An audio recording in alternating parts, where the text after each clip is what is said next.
people are approaching every aspect of life like this. Exam means they're having runs. I know this very well because my brother was running a pharmacy, in Mysore, and examination means everybody comes anti-diarrheal medicine and go to the exam because otherwise they'll shit in the examination hall.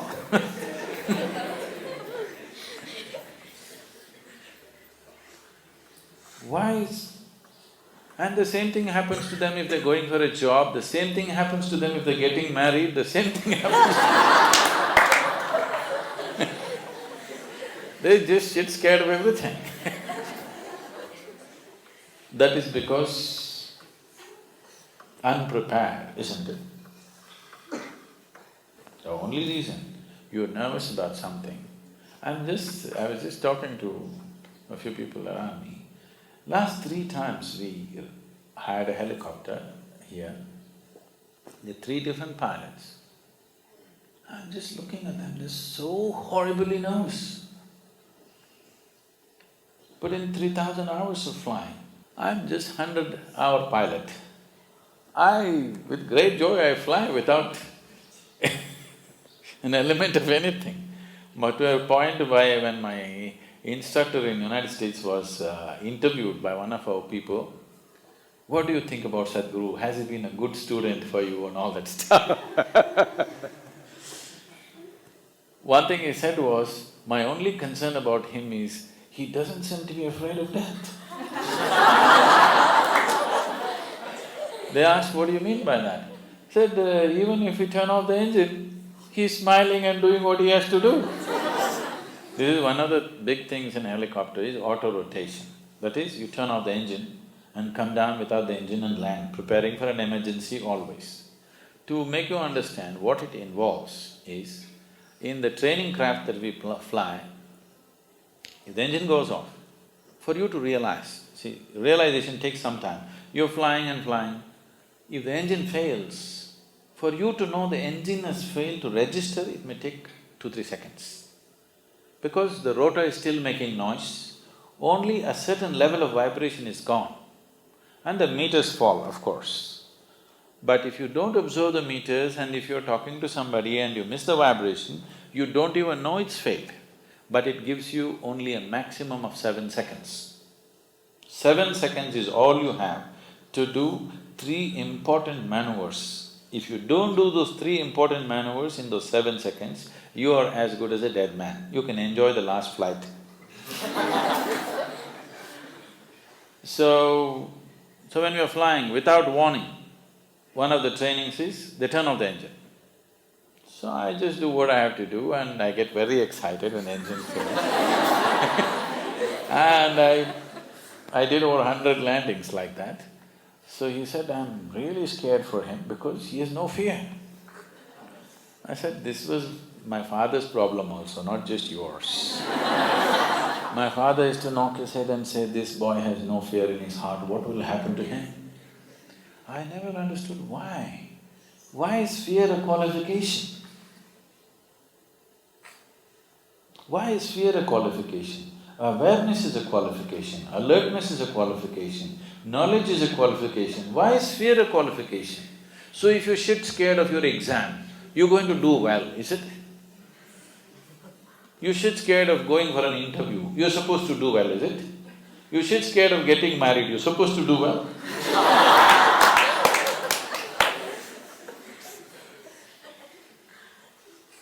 I see people approaching everything like this. What is the point? So this is because somebody thinks, board exam, what will happen in my future? Your future will open up in a big way if you don't stand first in the school. Because then there'll be many opportunities. If you get 99%, you'll end up in a medical college. Or if you get 90%, you'll end up in an engineering college. If you get 65%, your life opens up. You really can look around, what can I do with my life?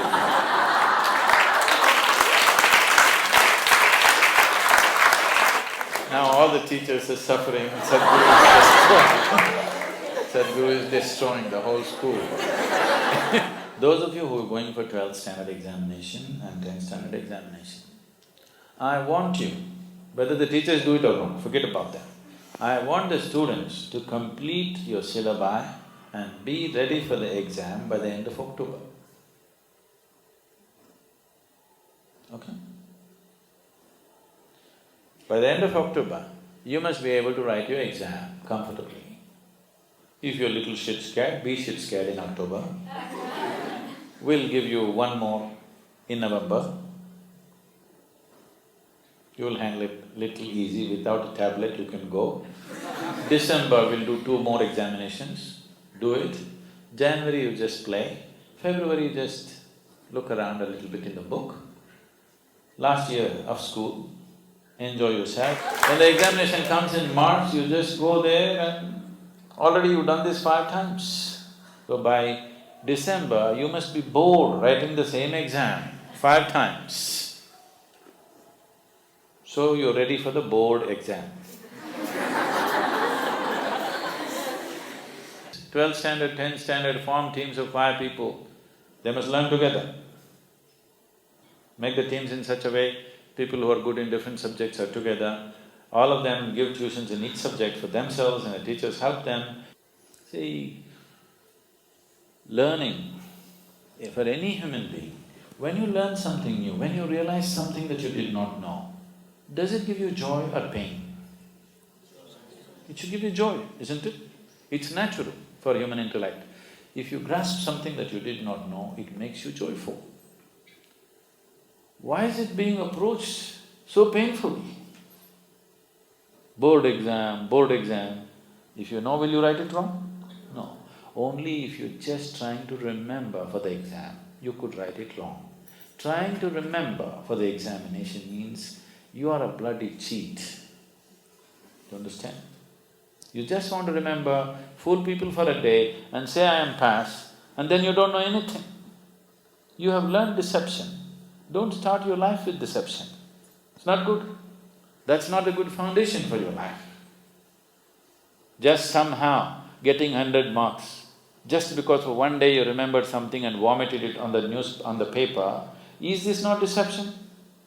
Just defeating the purpose of education, isn't it? We know something, that's why we must move to the next class. Not because we somehow tricked the examiner, so we move to the next class. What does it mean in our lives? It doesn't mean anything. Do not start your life on deception. It doesn't matter who thinks what about you. The important thing is you maintain your fundamental integrity in your life. This is very important for a human being, believe me. This is not about deceiving somebody, this is not about being better than somebody. This is, I'm here, I'll make the best use of my time when I'm here, I'll do my best. That's all. It doesn't matter somebody approves it or disapproves it. And no 2 human beings have come alike. Somebody may be a backbencher in the high school, but he may be frontbencher in life. So that is not the deciding factor. At every place in our life, from school to college to profession, let's not keep on thinking and having joy that somebody is behind us or somebody is below us. Why should you enjoy somebody else's failure? If you enjoy your first rank, that's all it means, isn't it? Yes or no? You are enjoying somebody's failure, that is sickness. You must enjoy what you know. You must enjoy your exploration. You enjoy your fulfillment of longing to know. This is what you should enjoy, not being one up on somebody else. Rudraksh as a seed, this tree mainly grows at certain altitude. Somewhere between 6,500 to 12,000 altitude is where Rudraksh grows in the Himalayan region. And it has very unique vibrations. If you hold a Rudraksh upon anything which is positive in nature, it will naturally go clockwise. If you hold it on something negative, it will go anti-clockwise. If you hold it on something neutral, it will swing like a pendulum. Somebody give me a Rudraksh, nice clean Rudraksh.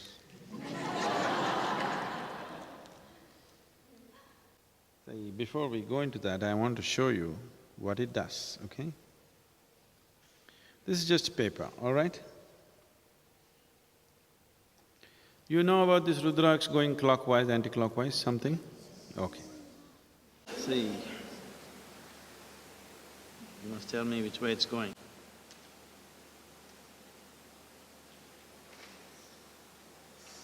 Which way is it? This is clockwise, right? Right now, I have not done any energy transfer or anything, just crumpled it, okay? Just crumpled it. Just watch this.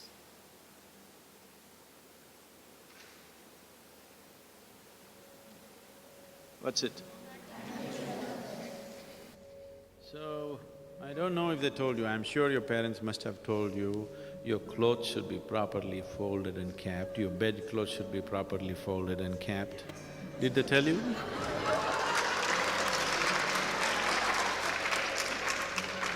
No, I'm not just saying this to fix you. I'm telling you, this is the difference it makes in your life.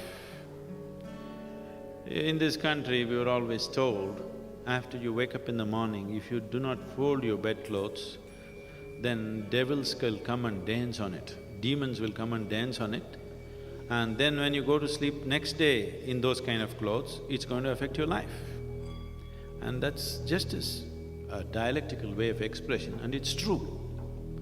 What we call as a devil or demon is a negative form of life.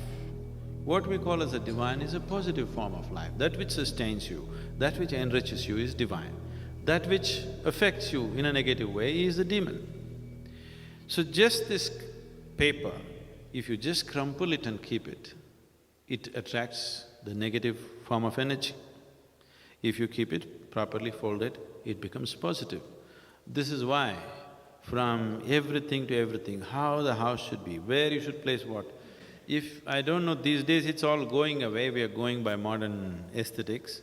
Otherwise, if my grandmother was here, everything where what should be what, everything should be in a particular way. In the house, if you go probably, if your mother comes from a traditional background, in the kitchen if you go, always salt and tamarind will be kept together, never separately. Do you know this? Is it so? Still maintained? Yes, because all this awareness, unfortunately, just became tradition. It's beautiful that it became a tradition, but without giving the necessary understanding to people why it is so. Simply do it. After some time, somebody comes and says, why should I do it? I'll keep tamarind on my head, salt somewhere else. It doesn't work like that. All these items have something to do with how you live, everything, how it should be kept.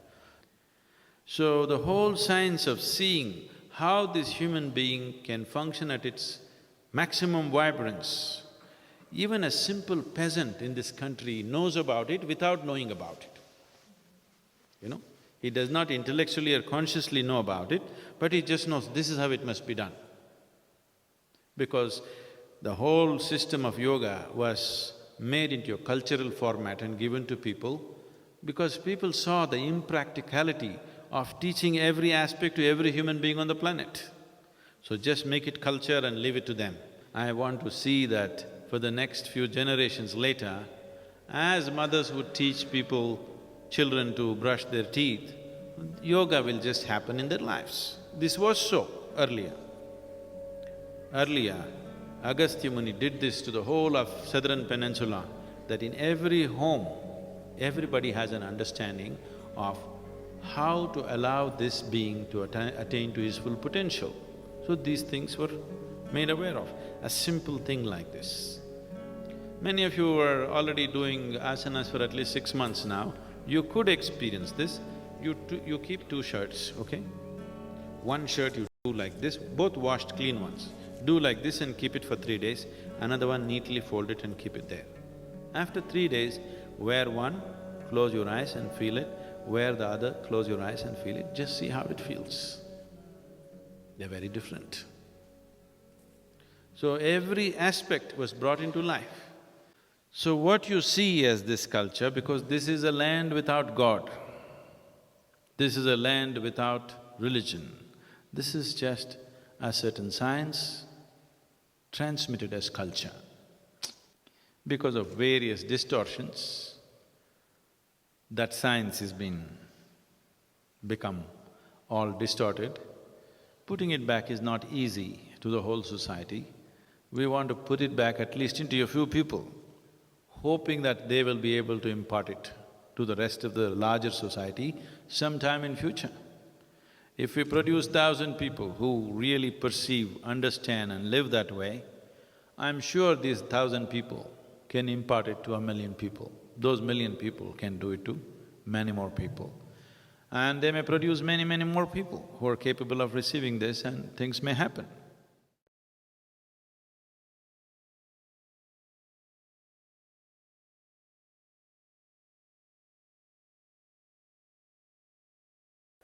One who's stuck in the realm of right and wrong, okay, not okay, liking and disliking, will never know the texture of love. Rumi is a lover. So he's talking a language which doesn't belong to right and wrong. Rumi is talking about a field or a realm beyond right and wrong, which if he works up his love, when it becomes intense enough, once in a way he gets to that realm or that field that he's talking about.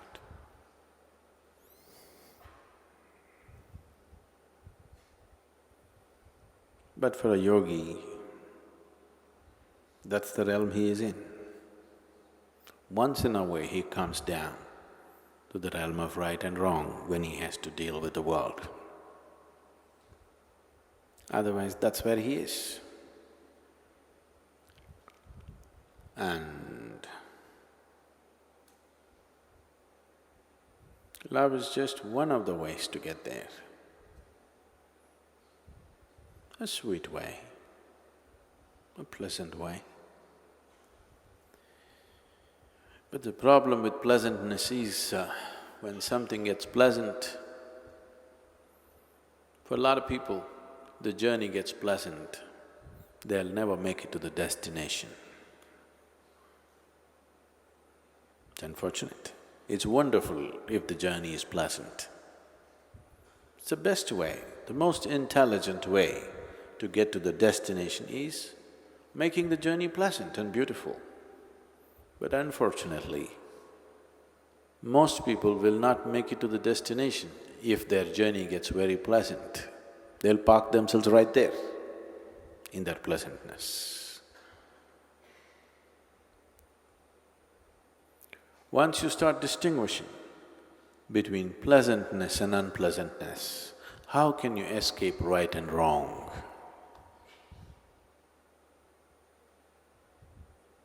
Once you start choosing what is pleasant, what is unpleasant, you cannot escape what is right and what is wrong.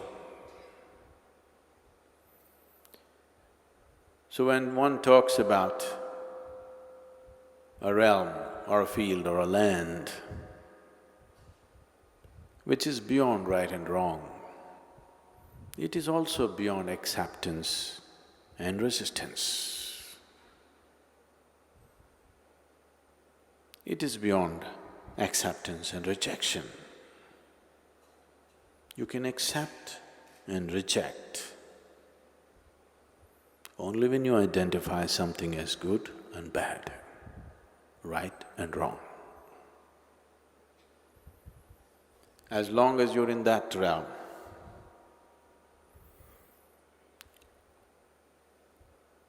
you will enjoy likes and dislikes. If you are placed in that which you consider as good, you'll enjoy that. If you are placed in that which you consider as bad, you will suffer that. In this state, this generally, here in this culture, we just dismiss this as rajas. Rajasic means like and dislike, pleasantness and unpleasantness, right and wrong, all these things. This state is very important for conducting the affairs of the world. But if you want to rule the inner kingdom, this is no good. If you want to be some kind of a boss, some kind of a king in this world, you must know what's right and wrong. You must know what's good and bad. If you can't discriminate, you cannot rule this world. But if you want to be a king of the inner world, then if you are in this right and wrong, you will never get there. That will not be your realm. You can think, you can emote, because thoughts and emotions belong to this. The moment you think, you cannot think beyond right and wrong. You cannot think beyond good and bad. So your thoughts and your emotions belong to this realm of right and wrong. Once you're beyond that and you're in a field of where there is no right and wrong, there is no thought, nor is there emotion in this. Oh, is life barren? No thought, no emotion. Is life barren? No.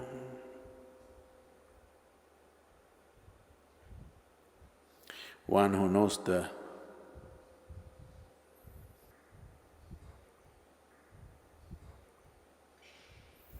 boundless ecstasy of nothingness,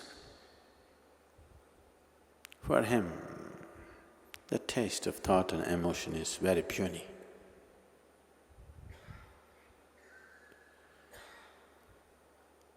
One who is constantly trapped in thought and emotion, right and wrong, in the dualities of life,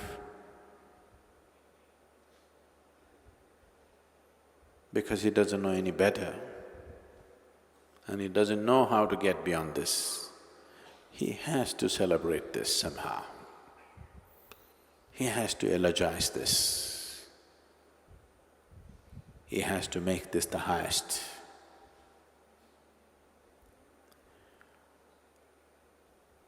Most of the world, most of humanity constantly goes about eulogizing as to what is good and what is bad,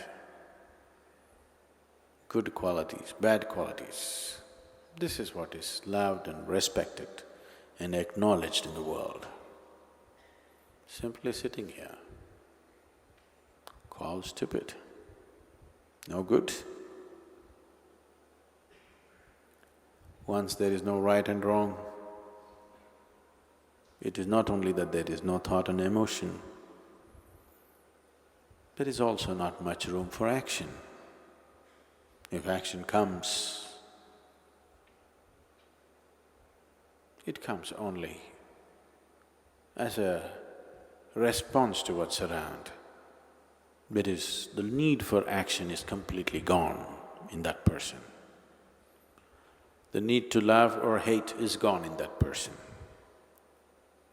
So do not understand being beyond right and wrong is a state of love. No. It is well beyond love. To put it very simply, to put it in a terminology that is hugely corrupted, we can call that yoga, where everything has become one. Love is just an effort to get there. Love could be an escalator, but not the first floor. It is not a higher floor, it is just an escalator. But sometimes, if you are walking in the opposite direction, you could be on an escalator forever and not get anywhere. This happens in the airports, there are moving tracks. If you get onto the opposite one, you can walk forever, not get anywhere. Today people are hugely attached to this kind of moment, and that's why treadmills have become so popular.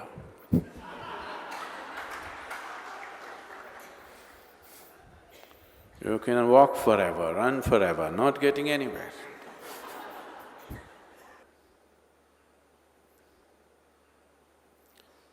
There is music on it, there is video on it, it is also telling you you're getting healthier by the second, but you're not getting anywhere. I didn't call this love, I call this untouchable. Untouchable either means you're unwilling to touch it or you cannot touch it. You're incapable of touching it. There is a land that is beyond right and wrong. When you get to that land and lie there, humans who live for bread and toil to be what they are not will strive to hide their jealousy with mocking talk, and the gods will descend to be in the company they wish to be. Once you have reached that land beyond right and wrong, you never have to worry about making a mistake or going wrong. So once you're in that land, you don't have to worry about making a mistake or going wrong. That's when you live with simple abandon, where to other people it seems like you're reckless. But there's no way to make a mistake, so why should you be careful?